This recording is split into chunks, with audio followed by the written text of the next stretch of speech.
Faraz Khan India के बहुत बड़े खिलाड़ी बनने जा रहे हैं। जी हाँ नाज़रीन, ये बात आज आप मेरी नोट कर लें कि सरफराज खान मिडिल ऑर्डर में इंडिया का बहुत बड़ा नाम होंगे आने वाले चंद सालों में।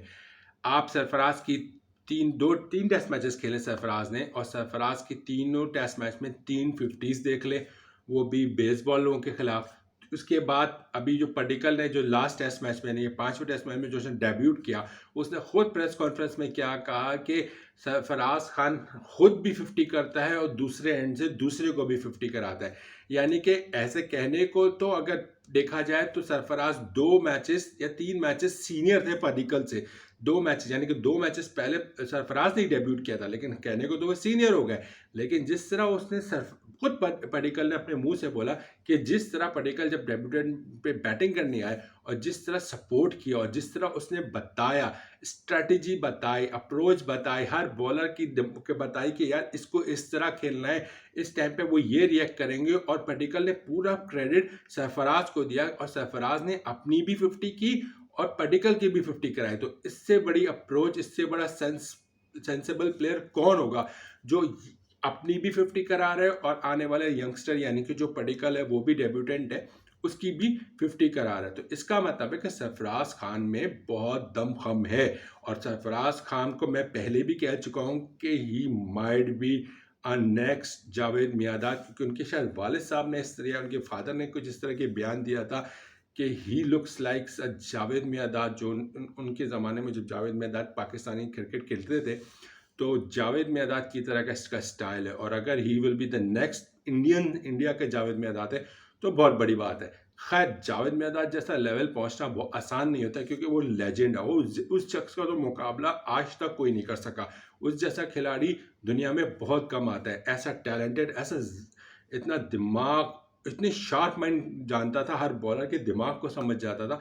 तो वो जावेद भाई जैसा तो खैर बंदा होना मुश्किल है, लेकिन अगर जावेद भाई के भी 19-20 तक भी पहुंच जाता है तो बहुत बड़ी बात होगी सरफराज की। सरफराज के साथ अब बैट सीन ये है कि सरफराज को मिडल ऑर्डर में तब लाया गया था जब उसको डेब्यूटेंट तब कराया गया जो कि शेर सैयद साहब ने को बाहर किया गया। यानी शेर सैयद साहब ने अपने आप को खुद बाहर किया कि मैं इंजर्ड हूँ, वो टेस्ट मैच नहीं खेल सकते। बाद में पता चला कि वो थोड़ी सी फेक इंजरी करार दी गई थी, क्योंकि वो एनसीए नहीं गए, रिहैब में नहीं गए, और फिर उनका सेंट्रल कॉन्ट्रैक्ट किया। अब खबर ये थी कि बीच में जब सरफराज की डेब्यूट नहीं हुआ था, तो जब ऑक्शन हो रही थी आईपीएल की 2024 की, तो लोगों को उम्मीद थी कि सरफराज जिस तरह डेब्यूट में मैच वो डोमेस्टिक में परफॉर्मेंस दे रहा है तो सरफराज को इस साल तो कोई ना कोई टीम खरीद लेगी ऑक्शन में। किसी ने नहीं खरीदा। फिर दोबारा उम्मीद आई कि शायद कोई ले ले, अगर जो रिप्लेसमेंट आ रही है तो शायद सरफराज को कोई ले ले, किसी ने नहीं लिया। उसके बाद अभी सरफराज को जो 20 लाख पे चल रहे थे वो 50 लाख का रेट आ चुका है। जाहिर है परफॉर्मेंस इतनी अच्छी रही, 3 टेस्ट में तीनों में 50 जड़ दी उसने, और अप्रोच स्टाइल सब नज़र आ रहा है कि वो बंदा आईपीएल भी खेल सकता है। अब जो ये अभी रॉय साहब है, जो उन्होंने इनकार कर दिया आईपीएल खेलने से, और जो कोलकाता नाइट राइडर्स की तरफ से होते हैं, और शायद उस पर ये खबर आ रही थी कि शायद सरफराज खान उसकी रिप्लेसमेंट पे ख़रीद लेगी कोलकाता नाइट राइडर्स। ठीक है, केकेआर उनको ख़रीद सकती थी, लेकिन खबर ये अब आ रही है जो कि इंडियन मीडिया रिपोर्ट कर रहा है कि जो केकेआर के जो कप्तान हैं वो हैं शेर सैयद साहब। उन्होंने मना कर दिया। हालांकि गौतम गंभीर ने इंटरेस्ट शो किया था कि सरफराज खान को ले लेते हैं अगर जसन रॉय नहीं आ रहे, लेकिन केकेआर के जो कप्तान है वो हैं शेर सैयद साहब। शेर सैयद साहब ने मना कर दिया। अब आप खुद अंदाज़ा कर लें, आगे कहने की ज़रूरत नहीं है कि शेर सैयद ने क्यों मना किया होगा, क्योंकि ज़ाहिर है वो पर्सनल जेलसी भी है। और शेर सैयद ने इसलिए मना किया कि शेर सैयद की जगह ही सरफराज खान ने आए थे, उन्होंने डेब्यूट किया, और उसके बाद फिर अब शेर सैयद को नज़र आ रहा है कि सरफराज खान एक, ज़ाहिर उनका सेंट्रल कॉन्ट्रैक्ट भी चला गया, और सरफराज खान एक परमानेंट पोजीशन बना सकते हैं जहां पे जिस पोजीशन में शेर सैयद खेल लेते। तो शेर सैयद साहब ने मना कर दिया। अब अय्यर साहब ने जब मना कर दिया तो अब सरफराज के साथ प्रॉब्लम हो गई। अब सरफराज आईपीएल में अभी तक हिस्सा है नहीं और टाइम बहुत कम रह गया। अब अगर एक मौका है वो है शायद गुजरात टाइटंस। गुजरात टाइटंस के जो विकेट कीपर हैं उनका मुझे एग्जैक्ट नाम ही नहीं याद आ रहा, वो अभी इंजरी से, उनको शायद एक्सीडेंट हो गया था बाइक का, उनका भी एमआरआई वगैरह हुआ है, तो उसलिए वो अभी थोड़े इंजर्ड है, तो शुरू के मैचेस नहीं खेल पाएंगे। और अगर वो जल्दी रिकवर ना हुए तो हो सकता है टोटली आईपीएल से बाहर हो जाए। तो आपको भी पता है गुजरात टाइटन में अब वो तो पांड्या है ही नहीं, तो इस वक्त मिडिल ऑर्डर की ज़रूरत है गुजरात टाइटंस को। और शुभमन गिल से अच्छी दोस्ती भी है सरफराज खान की।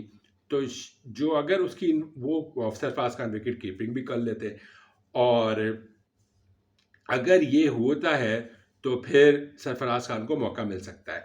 और सरफराज खान को अब सिर्फ एक ही होप बची है, वो है गुजरात टाइटन खरीद ले। और अगर शुभमन गिल ने इंटरेस्ट शो कर दिया और गुजरात टाइटन के ओनर ने okay green go head they दिया, ग्रीन सिग्नल दे दिया, तो अब हम सबको सरफराज खान आईपीएल 2024 में खेलते हुए नजर आएंगे। और आप मेरा यकीन मानिए, अगर आईपीएल 2024 में सरफराज खान आ गए तो उस लेवल, इस लड़के का जो कॉन्फिडेंस इस वक्त यहाँ है ना, वो यहाँ चला जाएगा। क्योंकि फिर उसकी क्रिकेट एक अलग, एक जिस कहते हैं एक अलग लेवल पे चली जाएगी। कि जिसने बेसबॉल क्रिकेट के को अच्छी तरीके से खेल लिया और उसके बाद अब उसका कॉन्फिडेंस लेवल यहाँ तक पहुँच के जब यहाँ जाएगा आईपीएल खेलने के बाद, तो फिर आपको अंदाज़ा हो जाएगा कि फिर सरफराज खान क्या चीज़ है। जो शख्स दूसरे को अपनी 100 का नहीं सोच रहा, ये नहीं सोच रहा कि कोई डेब्यूटेंट आया है वो मेरा करियर ख़राब कर सकता है, नहीं, उसने सोचा कि मेरे मुल्क का फ़ायदा, नहीं कि इंडिया का फ़ायदा हो रहा है। According to the situation India को भी फायदा होगा, पडिक्कल को भी फायदा होगा। और पडिक्कल की भी उससे 50 कराई, हालांकि पडिक्कल ने 60 प्लस स्कोर किए, यानी खास 67 पडिक्कल ने स्कोर किए, तो सरफराज 57 पे आउट हुए। तो ये नहीं सोचा कोई, उसने कोई किसी कहते हैं ना सेल्फिश अप्रोच नहीं अपनाई कि मैं सेल्फिश हूँ और मैं सेल्फिश अप्रोच अपना लूँ कि यार मैं अपना ही देखूँ और मैं ना मीन बन जाऊँ। तो वो वाली अप्रोच उस बंदे ने नहीं दिखाई। कोई बिल्कुल सेल्फलेस इनिंग खेली और दूसरे को भी 50 कराई। तो इसका मतलब है कि ये लड़का आगे चल के बहुत बड़ा नाम रोशन करेगा। और उम्मीद करते हैं कि गुजरात टाइटन हो या कोई भी, इस 2024 में जो चंद दिनों के बाद शुरू है, जल्द से जल्द रिप्लेसमेंट के नाम पे सेलेक्ट खरीद ले सरफराज खान को। जो भी खरीदेगा बहुत बड़ा फायदा होगा, घाटे का सौदा नहीं होगा। जो नहीं खरीदेगा वो घाटे के सौदा में रहेगा। शेर सैयद ने नहीं खरीदा, आप यकीन कीजिए कि यार घाटे के सौदे में रहेगी। इस वक्त अगर जिससे सरफराज खान को ले लिया वो बहुत बड़ा बिगेस्ट सौदा करेगा, क्योंकि वो बहुत बड़ा फ़ायदा उठाने जाएगा 2024 आईपीएल में। बाकी आप अपनी राय के साथ कीजिएगा, आपको क्या लगता है कि सरफराज खान को 2024 में किस टीम की तरफ से खेलना चाहिए? कमेंट्स पे रिप्लाई कीजिएगा। अगर मेरा चैनल सब्सक्राइब नहीं किया है वो भी सब्सक्राइब कर लीजिए। अपना बहुत ख्याल रखिएगा। अल्लाह हाफ़िज़।